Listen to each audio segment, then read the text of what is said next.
So, I really hope you're enjoying this podcast as much as I am. And I just wanted to take a little break to tell you about the amazing products by the sponsor of this podcast, the biophotonic EMF and bioresonance devices, which help us take our healing to the next frequency. So, let me start with the bioresonance devices. Biophotonic have two amazing little devices, the little BioNexus and the biophotonic, and both of these are really the next generation in bioresonance devices. So let's start with the little BioNexus. This amazing little device literally sits in the palm of your hand, and it's now my go-to support, especially when doing my daily manifestations and affirmation practices. But it will balance out my frequency to work on whatever needs balancing for me right here, right now. So what are some of the benefits of this little BioNexus? Improved energy, decreased inflammation, supports our immune system, psychological homeostasis. But also it supports the integrity of the cells, improves our memory, cognitive, emotional and psychological states, and speeds up recovery. And just like we've been talking about today, it really improves human consciousness support.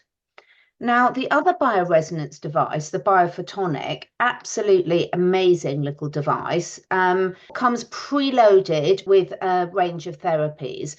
And this will clear parasites, giving active protection. You can wear it with you. It comes in a little pouch that you can wear around your neck, and it detoxifies heavy metals, clears EMF radiation out of cells, cleanses bacteria and viruses, detoxes chemicals and toxins, DNA repair, pain repair, you name it. And it's even got calming meditation practices that, well, complexes that you can run to strengthen the aura field, and frequency packs can also be added to your water.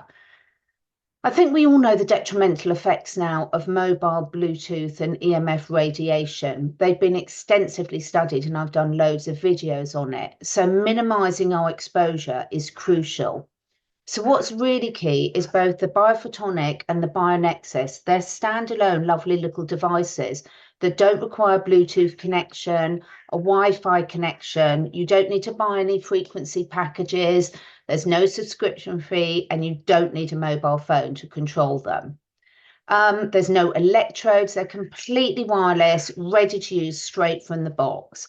So you can get these and a full range of EMF protection devices that you can use for yourself and your pets. Don't forget to use coupon code CE20 to get 20% off all products, including EMF protection.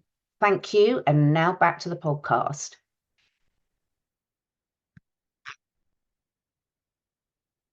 I'm smiling because we were getting so engrossed in our conversation, and then I was like, oh, I haven't pressed record. But we are back for our weekly coffee chat with my lovely, lovely friend Brice from Esoteric Atlanta. And most of you know Brice, but for those new listeners, all Brice's links will be below. And we have what we call coffee chat. So we don't sit here interviewing each other.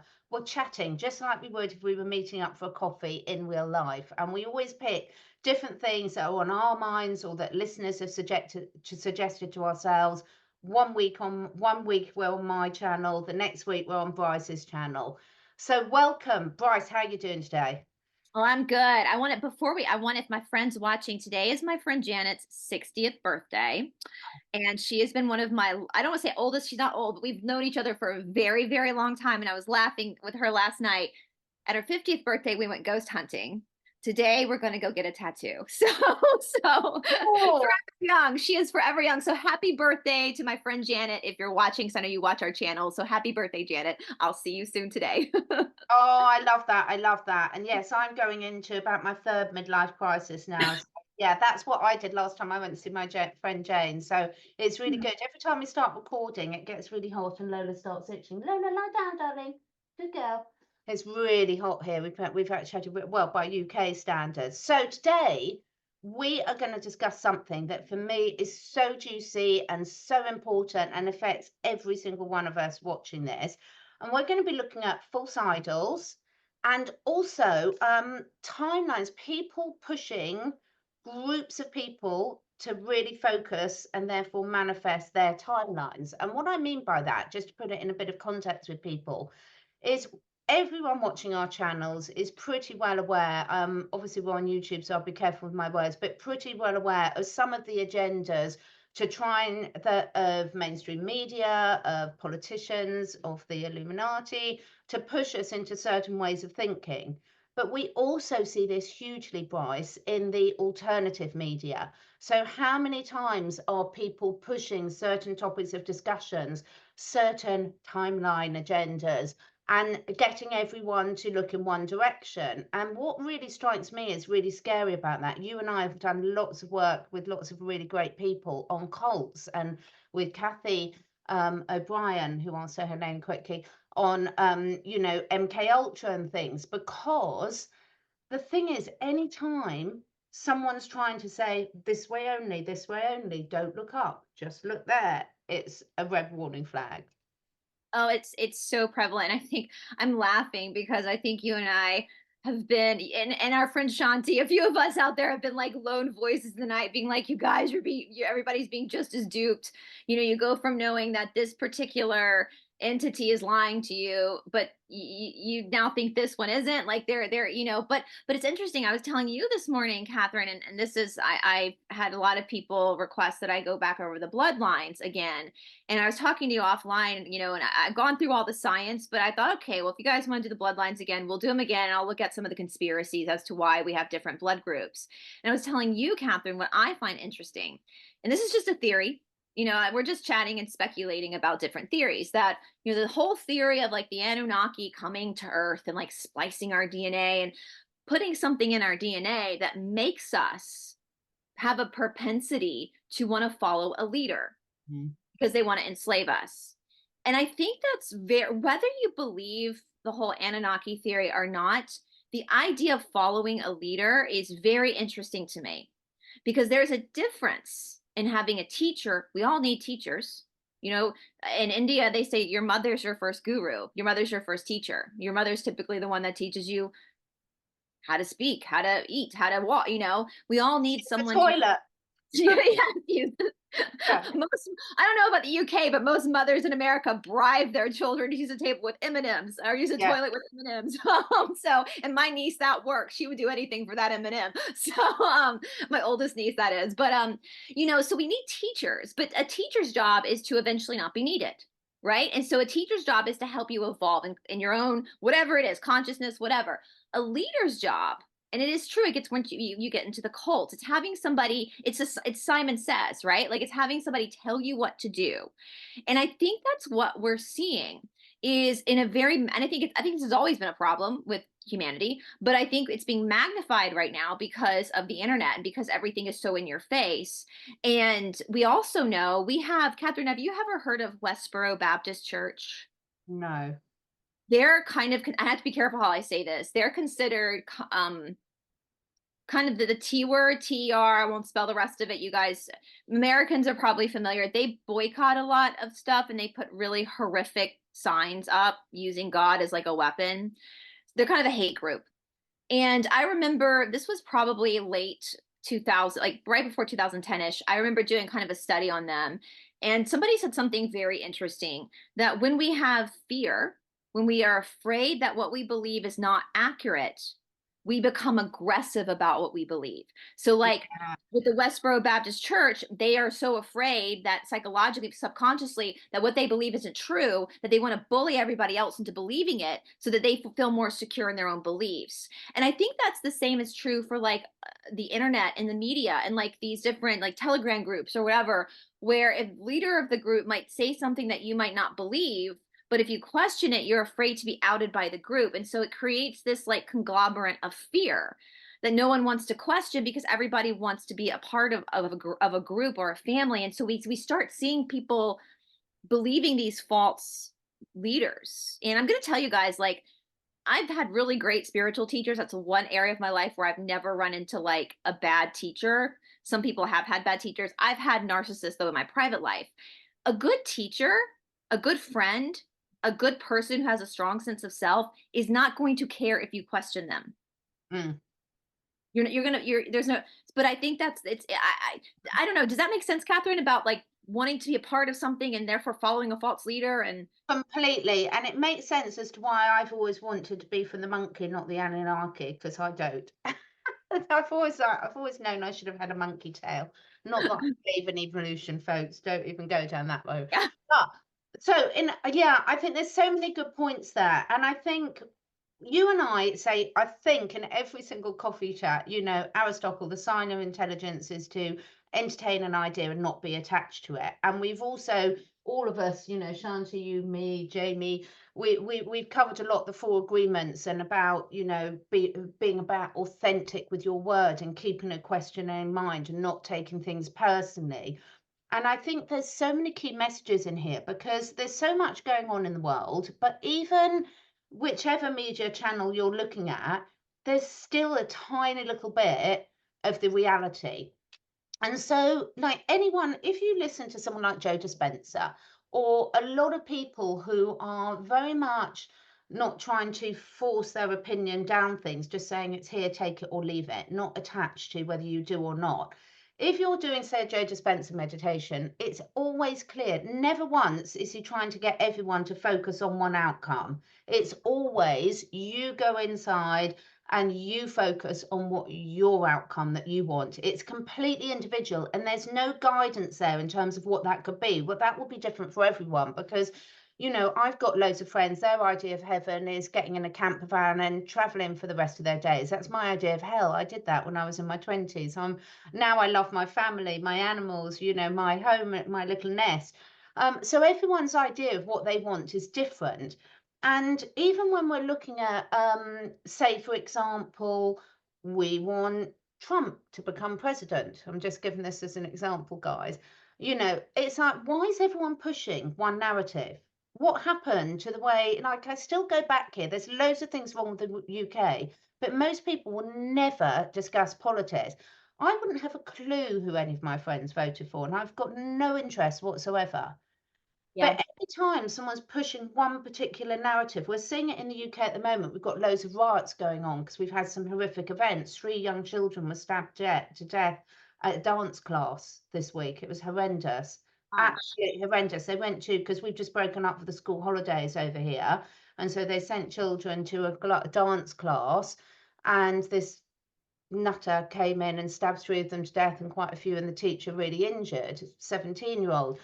And we had another issue where a child was taken to care, and we're having all these riots at the moment. And a lot of us know that there's this distraction technique. You in the USA have got, is Biden alive? Who's Kamala Harris? Was Trump really shot or not? All these sort of things going on.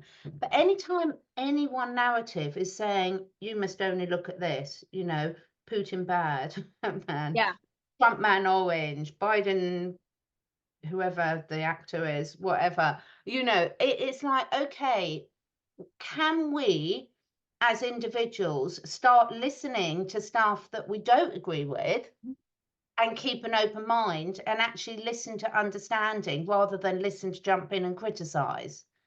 And that's so hard to do. I mean, I think, and being aware of doing it, like of being aware. And we were kind of chatting offline, Catherine, too. And I was saying, and I won't say too much, guys, because I kind of said it to Catherine offline because she's a biologist, so she might be able to understand this more. That Catherine and I talked about Gypsy Rose Blanchard here in the United States, who was allegedly a victim of Munchausen by proxy. And a lot of information is coming out now that that might not be the true story. And I had kind of heard whispers of that, but I felt such empathy for this little girl and what she had been through that I kind of resisted it. And then one day I was like, well, let me just listen to what they have to say. And it started to change my opinion because they had actual facts and evidence. But I felt that resistance because I Yeah. had duped. That's why it's manipulation, right? If it was just lying, if you just knew someone was lying, it wouldn't be manipulation. That's the thing. Like, we were saying people who say they can't be manipulated are the people that are usually the most manipulated because when you're being manipulated, that's why it's manipulation. You don't know what's happening to you, right? You don't know that's what's actually going on. And it all goes back to, I think Tamara said something interesting in our video about this upcoming reading that people are all of a sudden not going to have a leader to follow. And when she said that, and they're going to be a little confused, I thought, I was thinking, well, thank God, because God, yeah. God, because it's going to force people to actually go within themselves and be their own leader, you know? And so, and I think too, and I don't blame people who have followed bad YouTubers first. I don't, you know, when people started to Well, wake, we have. we We've, have, yeah, we've exactly. spoken to half of them. Some would have, like, You we know, know. I'm laughing. Sorry to interrupt, but this is what our coffee chat's all about. They're not pretending that we've got any of the answers. We're just sharing with you some of the journeys we've been on, and we can see. You see, the thing is, once you've been through part of that journey yourself, you see it very, very differently. Yeah, If your child's been injured by one of these in the arm, then you look at the world completely differently to a parent that's never had any problems with themselves or their children with this. absolutely. This is what we're like. This is a self-preservation thing of humans. You know, it's very important. We learn often from the tragedies that go wrong. And, you know, then if you're a decent human being, you try and sort of tell other people so that they can then decide whether to take that on board or not. So when we're saying this, we're all duped all the time, Yeah, but you do get better at spotting it. And also I think you do get better at, like we've spoken about both of us quite a few times with Shanti, about separating the person from the message. So what mhm, I mean by that is I would be absolutely useless as a special forces agent. I'm not same. enough. I'm not brave enough. That my expression's written all over my face, you know, I haven't got a poker face. I haven't got any of the skills that would needed to be for that job. An Olympic athlete has to be inherently what we might call quite selfish, because they have to say no to a lot of things that are important to other people, to keep to their schedule, to keep to their diet, to keep their mental energy up and everything. So people are suited to different tasks, and we as humans tend to say, well, we like them or we don't like them as a person, but you can be really good at a job, and certain personality types are suited to certain jobs. And it doesn't necessarily mean they're a bad person. It just means, thank God, all of us have got different skills. Does that make sense?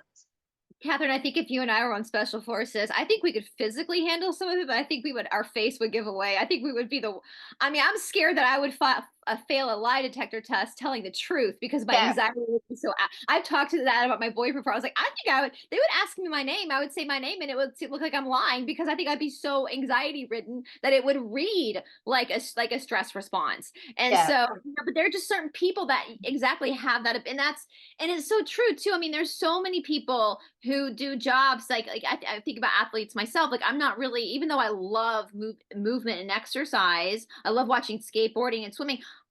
I'm definitely not going to go and watch an American football game, or we just call it football here. We talk, I kind of talked about it's to me. I just don't. That is not entertainment to me. It's boring to me. I don't like it. I don't. But I have a lot of friends who love it, and Mm, they'll do anything to go see the kind. I guess it's kind of like soccer in the UK. We have the big fans, and it's important to them. So we're so we're complex human beings. And you know, it's the same. I've said this so many times before, but I think that our friends watching, especially with like politics, like when I was a kid, I had my mom's family, big Republicans. Two of my mom's sisters married Democrats. They had beautiful marriages. They would make fun of each other, mm. but they didn't like hold a certain opinion that they differed on against each other.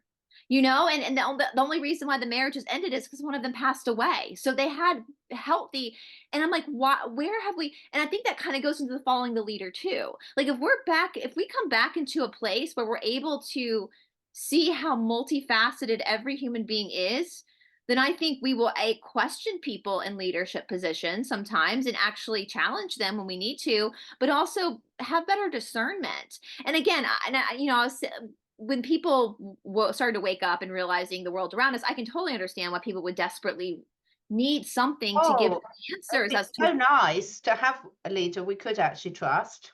right. Somewhat trust, because, like, you know, like we've said, the people who are on the dark side, say people who are satanic, they genuinely believe their way is best. Absolutely, they do. Yeah. But this is where it's so complex and nuanced in terms of, like, we were talking off camera about some certain specific examples. It's probably not wise to share on camera, but, you know, all of us can think in things in life. All of us are attached to certain belief systems. and we only see things like you and I have spoken about channeling a lot. We can be objective and say that if anyone is channeling, it's still got to come through their human vessel.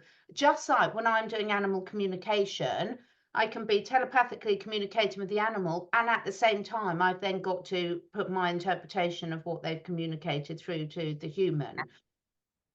So two things can be true. We can accept that these gifts, I mean, 100% no, none of us need language. We can all communicate telepathically. We can influence people's thoughts from afar. We've all had instances when that can happen, but equally it can be corrupted as well. And there can be Absolutely. people that can be doing it to manipulate and corrupt and make money or whatever there, or get you to follow a certain agenda. 100%. It goes, you know, I've learned a lot from like the law of one in this aspect too, and the Cassiopeians to me, because I'm someone that's very sensitive to the paranormal. I think most people watching this are. And just reading all the different stories of examples of people who thought they were experiencing the light and they were literally being duped by Lizzie's basically has made me very I try to have a lot of discernment with that now. And what I was telling you, Catherine, you know, we're big students of the law of one here in this household. And my boyfriend, who's been a student of the law of one for years, he follows a subreddit. And if you read the law of one, and especially the Cassiopeians, like the people who channel this stuff, they took like 20 years to learn how to do this and to experiment and really test what they were doing. And it took a toll on them. Like one of them lost their lives very young because of the stress it takes to go into that state. And so it's very much explained like this is not something you just do. Like you know, you don't take a weekend course and all of a sudden you're talking to, you know, the Cassiopeians. Like it takes a long time to be able to hone in on that and to not and be pretty clear of not being manipulated. But these people on this subreddit, they'll read the law of one and then they'll go sit for an hour. Next thing you know, they think they're the ones that are now channeling raw. And it's so corrupted in that way. And when you push back and say, no, I think that you need to like actually get a teacher and like I think you're being manipulated.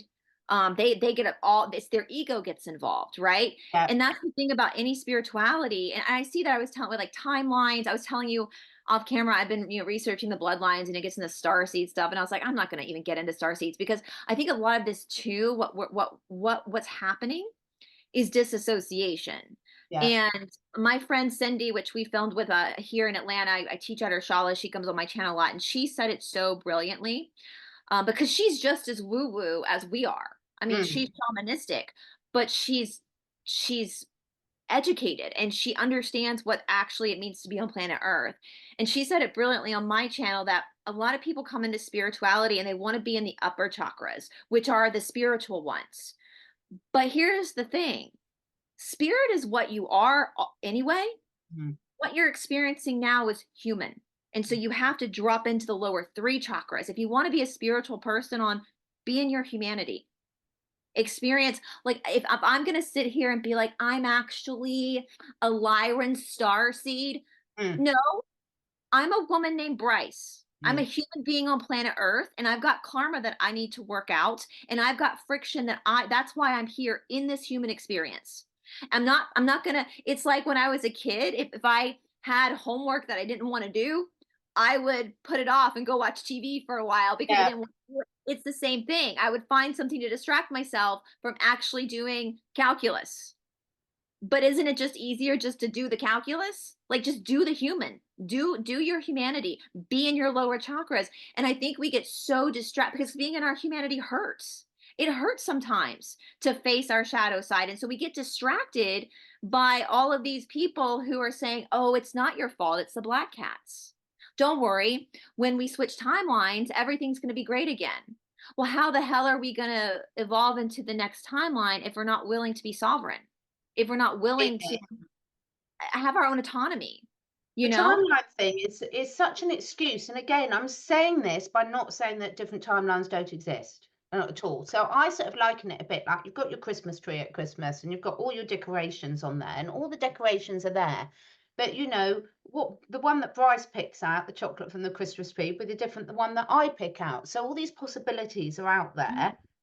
But equally, Bryce's timeline isn't going to be the same as my timeline. I think we sort of have a small understanding of these terminologies, and again, me included, because to me it doesn't really matter. It's like to talk about all these timelines shifting all the time. So, I mean, we've all seen examples of the Mandela effect, but it can go too far to say that every time you go into a different room, you're shifting timelines and everything. It's like, all these discussions about the different dimensions and things like this, and everyone wants to move up to 5D. Well, you might be doing that when you die then.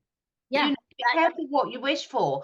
Yeah. If you want to, I love being on this planet. I love this planet. I'm looking out at the grass and the animals, and I love food. I like the taste of food. I like eating. There's lots of things I love about being in a body that it really suit me at the moment. Now, are there things I want to be better? Of course there are. But equally, listening to someone else telling me this is what's going to happen, this is for me. And I'm like, well, actually, that might be for you, but it's not necessarily for me. Right. Well, it's like, and just being, and that's why, again, I know I'm beating a dead horse, but like the exercise, that's why it brings you into your body and into your humanity. That's part of the reason why it's the tool of the biggest, it's the foundation of spirituality. And I had that thought this morning. Now, granted, I've been doing this for 18 years where I'm very physically fit. I know that because I've been doing it for 18 years. And even this morning, Catherine, on my yoga mat, like I was in a plank position and I had this moment where, and I tell my students this all the time, like when they get to a pose or movement where there's a lot of burning sensation, I tell them, go into it. Don't try to disassociate. That's you being alive. That's you, that burning sensation you feel, that's your body being alive.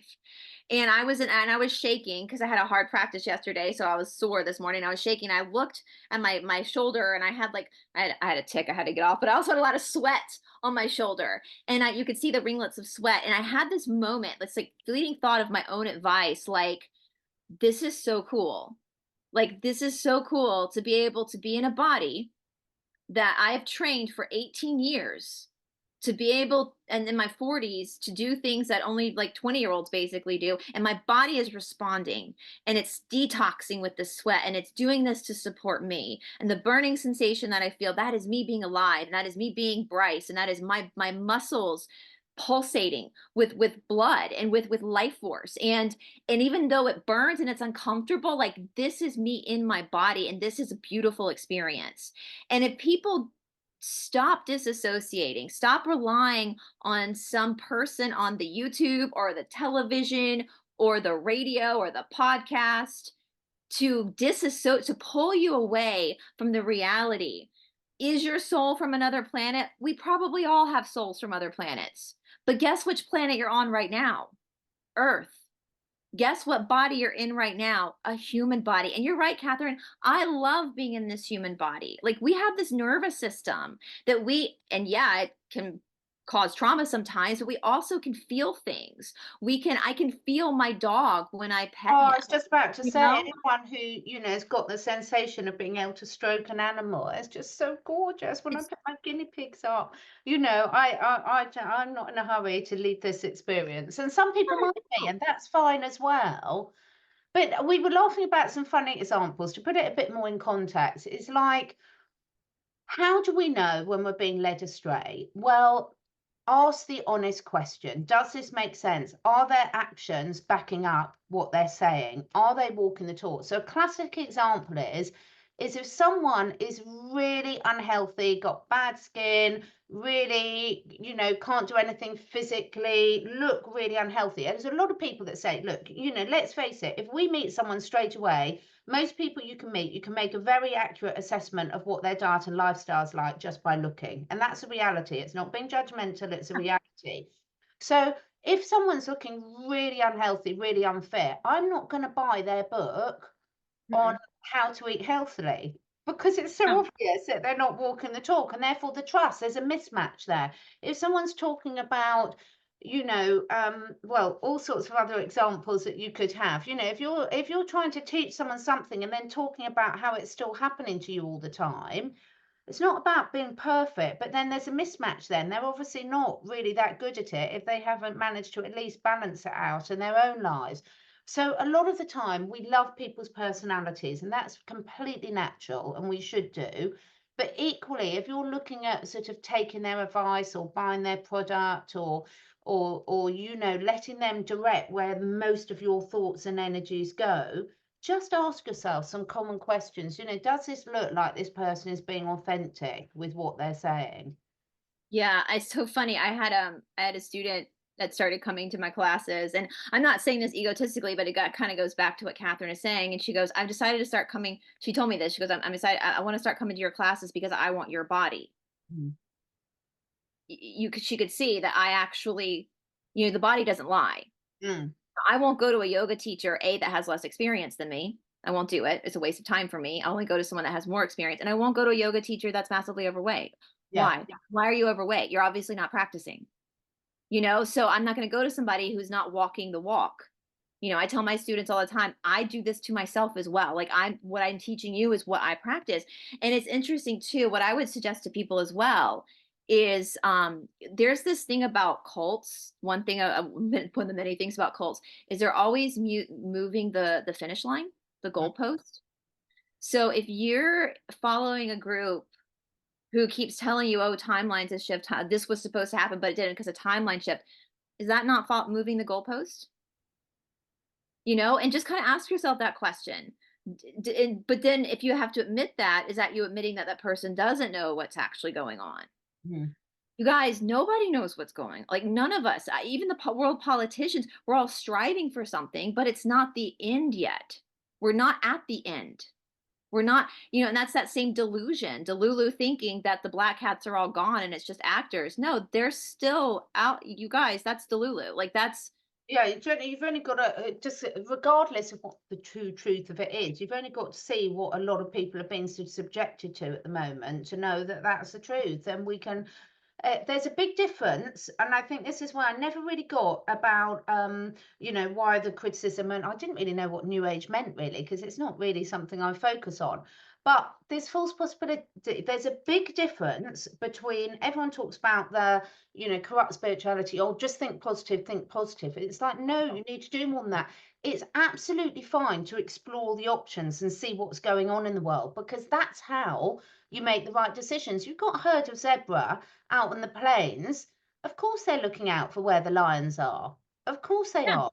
Otherwise they're going to be dead, and that's not a very good survival strategy. So you can look out, but you don't stay in your attention. You see the lions coming, you run from them, and then you get on with your grazing. And then someone else in the herd will take over that route. So you're not completely focused on it. And so for us, we can absolutely keep asking these questions. What's happening with Trump? It's interesting. What's happening with what on earth's going on in the UK? What on earth's going on? So it's not about not asking these questions. Of course you're interested, and actually it's very wise to be interested.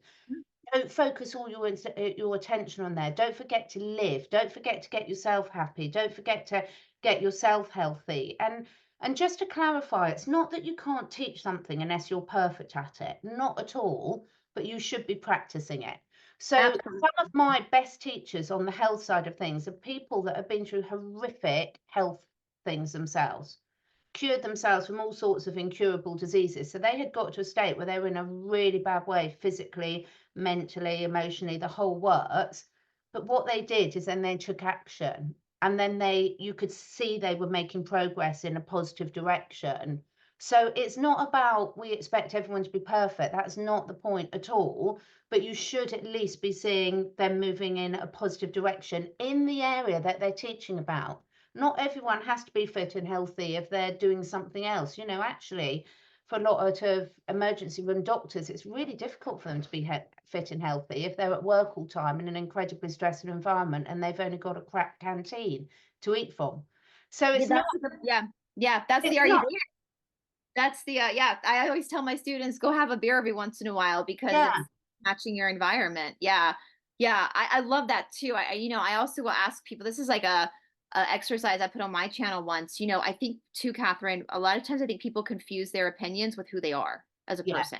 So when their opinions are challenged, they feel like they're being challenged. Mm. And so with that, for that, I would say, I would ask our audience, and this is a journey. It's never any, there's no finish line. Like there's no, your finish line is the grave, right? That's it. But like, do you have a sense of self? Do you have a sense of something you could rest in, And so I said this on my channel, like this is a big practice in the yoga, like sit by yourself and just be very honest with yourself. What if you took away your job? Your job title's gone. Your relationship's gone. Your race is gone. Your gender's gone. Your political ideologies are gone. Your religion's gone. What are you left with? That's who you are. And I think when we know that, and we know that sense of self within us, we can appreciate the fluctuation of our opinions. And I think that's, when people start to evolve, I think they start to realize that I have an opinion of this now, but it might change. It might not, but it might change. And when you're able to understand that about yourself, then I think you have a better chance of practicing this discernment. One thing too, I put this in our last shadow work challenge, Catherine, for our friends who did it a couple years ago. And I would challenge everybody now to do this again. Like, I know it's super hot for a lot of us right now, and I know in the Southern Hemisphere you guys are super cold, but can you take like 5 minutes at least without your cell phone, maybe without your shoes unless it's really cold, and just like sit outside wherever you are in the world with nothing, no distraction, and just feel everything around you. So like I'm in a city. So if you're in a city, can you just go like sit on the sidewalk for a second and just like hear the noises and like feel the breeze and just be present with being in the now? Or if you're out where like Catherine lives, like in the country, can you go sit outside and really listen and just feel, how does your skin feel? Like how do you notice not having a cell phone that you feel anxiety coming up because you're being forced to be? That will tell you so much about where you are emotionally. Like that's one thing I actually really respect about my boyfriend. He's the type of person, like half the time, like when I text him, he doesn't respond because he doesn't have a damn phone on him. Like Mm. he's the type of person who is very disconnected from his cell phone, very disconnected, And so I can respect that about him because he can sit there and just kind of like not be, he can be engaged within himself. Now, he also wrote an article a couple of years ago for a yoga magazine that went viral about the dangers of meditating for over 15 minutes because he did that for a long time where he would sit for like 2 hours every day. And he realized in the heat of that, he was in an abusive relationship. And that was him disassociating. He thought it was spiritual, but it was actually disassociating from his life. And so to constantly just be aware of yourself and just be aware of, this life. I mean, spoiler alert, we're all going to die. Like we're not here permanently. So would you rather spend your time here actually being here and experiencing, as Catherine said, it's kind of cool being human. Yeah, it's stressful, but it's also kind of cool. I love it, and then there's so many interesting people and personalities. I mean, and the range of skills that people have got are just incredible. I mean, I love listening to podcasts. I just love it. And at the moment, I'm really going through a stage and just really growing so much about not being attached to my own opinions so much, just by listening to things that I would never normally listen to. And I'm like, oh, wow, okay. Because actually, once you start doing that, you do see how everything links in. And it's human nature again to sort of have this confirmation bias. And so you've got a particular passion and you listen to that. And of course, you can do, but it's really good also to bring a few new things in there, a few different perspectives. I mean, I was saying to you off camera, both ways, with people where I've made judgments about people that I haven't met and then subsequently met them and have a very different feeling. But equally, I've made judgments where I've thought I really like someone and then I meet them and I've got to like, whoa, no, no, no, no. And this is the whole point. Doesn't mean that they're bad and I'm good. It just Yeah. means there's an energetic mismatch there that doesn't need to go any further. It's not about you're right, you're wrong. It's just we're on different journeys, and those journeys aren't going to be helpful to each other to be mingling at the moment. Absolutely. I've said that about when people have gut reactions to Mm. people, like when they're around people. Yeah, you could be having a gut reaction because that person could be a psychopath, but it could just be that they're not, your paths aren't meant to cross, Mm. So yeah, just be aware of that. And yeah, it's yeah, but I actually, I know this is on your channel, Catherine, but I want to ask our audience, I want to know like what their favorite part about being human is. Mm. your favorite part about being in your humanity? It's like The Alchemist by Paulo Coelho, you know, Oh, I love that. Yeah, I love that my book. Yeah. my favorite part is the end. He's from Spain and he goes across the Mediterranean through Morocco through the top of Africa because he thinks his treasure is in Egypt. And he goes through all these trials and tribulations and he gets to Egypt and he gets there and he has this realization that actually his treasure is back at home. It's always been in his home. Mm. And he kind of gets, I'm paraphrasing because it's been a while since I've read it, but he gets kind of mad at God, like, why did you bring me, you brought me all the way to Egypt, and it's been back at home this whole time. And God goes, yeah, but weren't the pyramids beautiful? Yeah. And when I like, you get that our treasure, our sense of self is inside of us. It's always been inside of us, but we go through these experiences that as humans, like, aren't the Appalachian Mountains beautiful? Wasn't that relationship beautiful? Wasn't that experience, like, learning to enjoy again, yeah, as my friend Cindy said it best, be in your humanity. Be in your humanity. We're all spirits. You know, we're not going to people are trying to outdo each other. I'm this star seed and I'm that star seed and I was this past life and I was that past life. We've all been that. You're not better than anyone.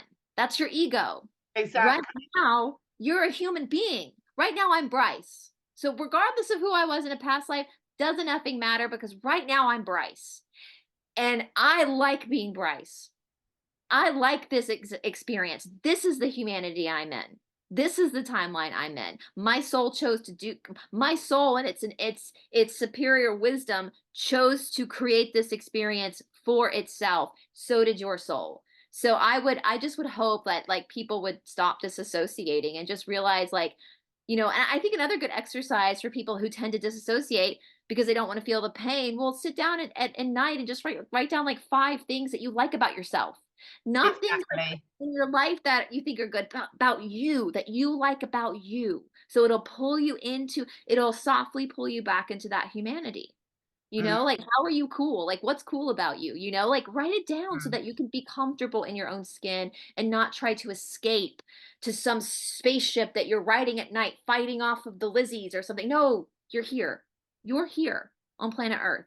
And I will say too, well, as the law of one said, just theory, planet Earth is one of the most spectacular places to be. And there are souls that are lined up to come to Earth. And you're the one that got picked to be here. So don't disassociate. Enjoy this experiment. French fries are really good. The food is really good here. You know, like, Completely, it is really good. And my final word, and I'm laughing why I said it because it probably really annoy everyone, but never mind. It's like, you know, I keep hearing everyone saying about, oh my God, this is the most crazy time to be alive, things like this. It's like, no, it's not. You know, I mean, try being in the trenches in the First World War. Try being in, well, and we don't know what our history is, but I love finding out more. I saw some amazing Tartaria pictures the other day at an event I went to. And you know, there's so much to find out, but victim mentality can take loads of things. So if we keep telling ourselves we're in the most difficult time to be alive, then it will be for you. I don't. I've got food in my fridge. I've got animals all around me. I've got, you know, really good friends, and I'm like, do you know what? If I think this is probably one of the easiest lives that I've personally have experienced, so I'm making the most of it. I mean, I was telling you, I've been reading a book for Bloodlines, you guys, and whether the Civil War actually happened or not, I know it was up for debate. But y'all, in the Civil War in the United States, for Americans, listen to this. They would cut men's legs off, amputate, without amnesia. They would just Yes. give them whiskey. You think that they had And it a easier than stick us? to bite on. Yeah. You think they had it easier than us? Yeah, so let's be thankful for some aspects of modern medicine. Let's be thankful for a lot of things we have got now. I'm really, every single time I use my washing machine, I Yeah. am so grateful because I've been, like you have, and like loads of our listeners have, loads of people in the world where they've got no washing machine, they've got no electricity, they've certainly not got fridges. And every time I'm very old and I've never lost the joy of having my own washing machine. That's great. Can I give one? You guys, in India, my first trip to India, I didn't have a washing machine because it's not in a lot of some places do in India, but where I had to bucket wash, I've Yeah. never done that before. And I'm not good at, but I don't know how to bucket wash. And so my like second week in the shower, I was practicing in my pants. I thought my pants smelled, that I had bucket washed. It turned out to be the carpet, because the carpet hadn't been cleaned. But I have to actually, my second trip, I got a washing machine. They had put one in, but it made me have a total appreciation for being a Westerner, and for having for having a dryer too. You know, air drying, line drying is great for some clothes, but like in India, having to line dry, it was a nightmare. And Yeah. so and the fact that like my dog, we can dry my dog off and like warm the towel up in the dryer for a second so it's nice and warm and snuggly for him. The fact that I have effing air conditioning in the deep south, Catherine, like I still don't understand if our main history, if the history they teach us is correct. I still don't know how the 18th, 17, 1800s, how people were down here in this humid heat in petticoats and I stockings. don't understand it either. I mean, you look at all these, so there's so much we can be grateful for. And I know we're lucky, because I know there'll be lots of people listening that will think it's all right for you. And I do get that. But, you know, again, we've all got our own things we can be grateful for. I do get that in this life, we've got a refugee that lives near us. I won't say what country. A lovely, lovely chat. And he cannot believe that people living around I am have got so many animals that we keep purely just for pleasure, because that is a luxury to be able to afford to feed and look after animals purely for our pleasure and for their pleasure, that you know they're not beasts of burden, so to speak. So when these things are really humbling, and I think all of us, you know, yes, we all go through difficult times in our life. Every single one of us will do, and probably will do again, but let's enjoy this timeline we're on, and let's be curious, and let's make sure each and every one of us is creating our future that we want. Yeah, 100%. Lovely. So we will be back next week on Brice's channel. All the links will be below. Let us know, what do you like best about being human? Thanks so much, everyone. Thank you so much for taking the time to listen. And if you feel inspired, please do share with your friends and family. This helps us spread the word, and also helps me encourage some exciting new guests to take part in this podcast. And above all, stay curious and stay free.